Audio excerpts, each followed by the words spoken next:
Hello everyone, I am Kalyani Upadhyay and I am Senior Research Fellow of Department of Applied Economics. Today we are going to start a lecture series on the topic Literature Review and Systematic Literature Review. To start with, let's discuss what is literature review. So the literature review forms a very crucial part of the dissertation or the thesis, because it provides a very comprehensive overview of any topic that you are going to work on or you're going to contribute. You must have that particular background of the information. So whatever information that you are going to collect, that whatever you're going to read about particular topic that is at hand, the topic which you are going to research on, so that particular topic, the information regarding that topic is the literature review basically.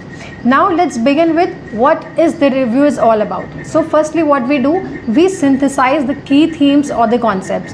For example, if the topic of the dissertation is your gender inequality, so what will be the literature review regarding the gender inequality? So what you can do is you can go through the articles, you can go through the views of the economist, you can go for the secondary data basically, and you can also check for the sources that you can find in other theses, like related thesis. For example, if my topic is gender inequality in India, I can find the concerned literature review in the topic of another thesis with the same title or same initials, like gender inequality in some Asian countries or gender inequality in African countries. You can find the basic idea of what literature review I am going to conduct on. Now let's begin with the other procedures.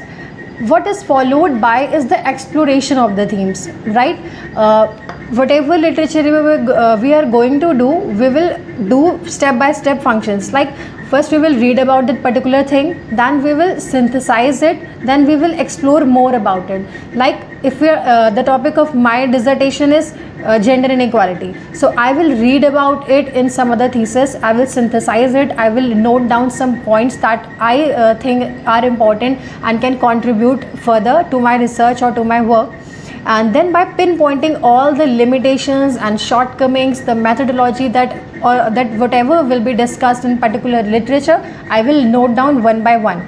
And after noting every important perspective of the topic that I am going to discuss, I will make a summary of all. And while making a summary, I will try to ensure that all the relevant points have been covered.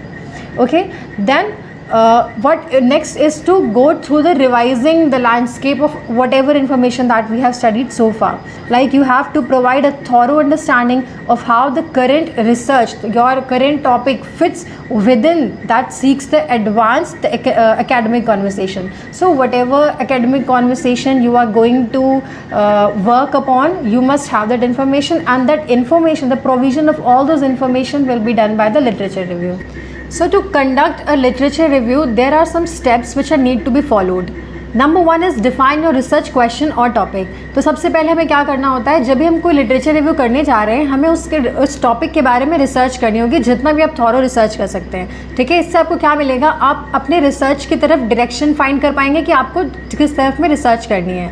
Number two is conduct a preliminary research. So ये क्या होता है, सबसे पहले किसी भी topic के बारे में जो फर्स्ट इन्वेस्टिगेशन होती है वो होती है आपके प्रिलिमिनरी रिसर्च में.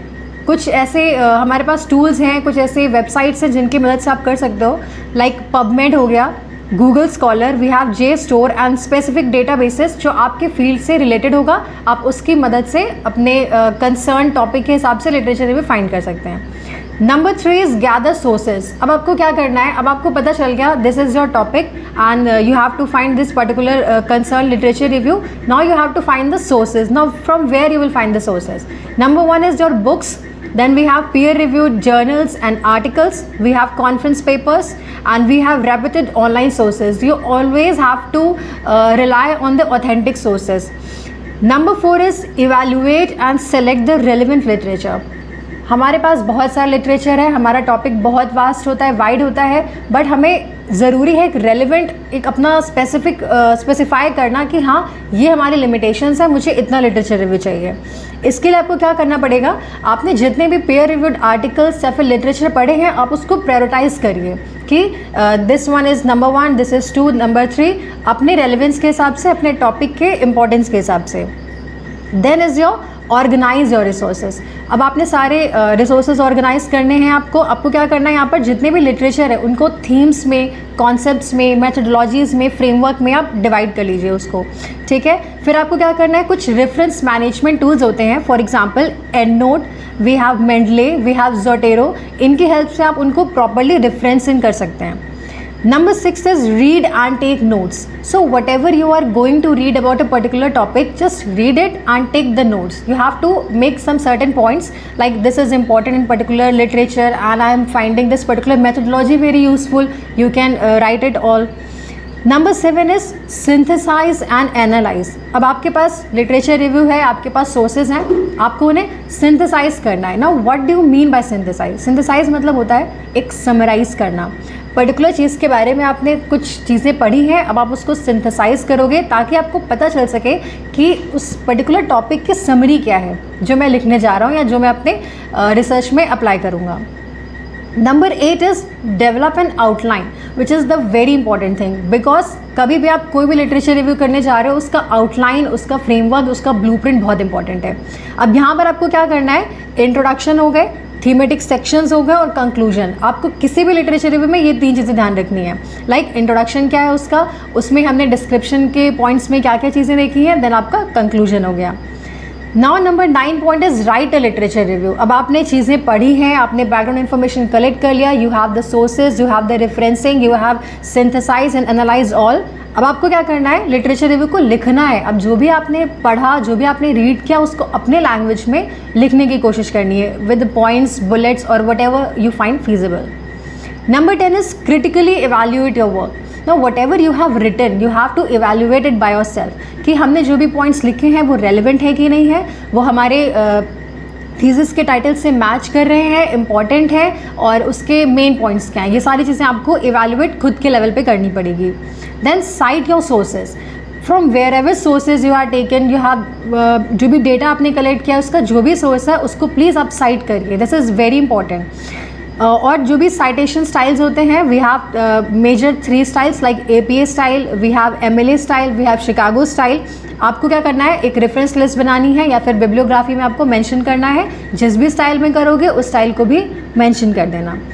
Number 12 is revise and proof read, this is very important. Now what is revise? आपने जो भी चीज़ें पढ़ी हैं उसका एक प्रॉपर रिविजन करना बहुत ज़रूरी है कि हमने फॉर द एग्जाम्पल अगर हमारा एक डिसर्टेशन का टॉपिक है इकोनॉमिक डेवलपमेंट, ठीक है, economic development, what impact economic development has on the employment capability of India, whatever you can take. So आपको क्या करना है, रिवाइज करना है। मतलब जो भी आपने लिटरेचर रिव्यू इस पर्टिकुलर टॉपिक के बारे में कलेक्ट किया है उसको आप रिवाइज करिए और प्रूफ रीड करिए। Now what is proof reading? Proof reading is just visiting your work again and again and finding any error that you can, like whatever error, if there is error of omission is there, or if you can find something duplication, so whatever errors and omissions there are, you have to correct it. Whatever grammatical errors there have, proper formatting है कि नहीं है, bibliography ठीक है, sighting ठीक है कि नहीं है, स्टाइल आपका प्रॉपर चल रहा है कि नहीं, ये सारी चीज़ें आपको उसमें ध्यान देनी पड़ेगी। और इन सारे स्टेप्स को फॉलो करके जब आप एक स्ट्रक्चर तैयार करते हो, एक फ्रेमवर्क तैयार करते हो, तो आपका लिटरेचर रिव्यू कंप्लीट होता है। लिटरेचर रिव्यू एक बहुत इंपॉर्टेंट स्टेप है हमारे डिसर्टेशन के लिए और थीसिस के लिए। बिना इसके हम आगे नहीं बढ़ सकते। हम किसी भी टॉपिक के बारे में जब रिसर्च करने जाते हैं, सबसे इंपॉर्टेंट स्टेप है आपका उसके बारे में लिटरेचर रिव्यू करना। और इसकी इंपॉर्टेंस इसे समझ में आ सकती है कि एक थीसिस के ऊपर पूरा एक चैप्टर डेडिकेट होता है हमारे लिटरेचर रिव्यू को।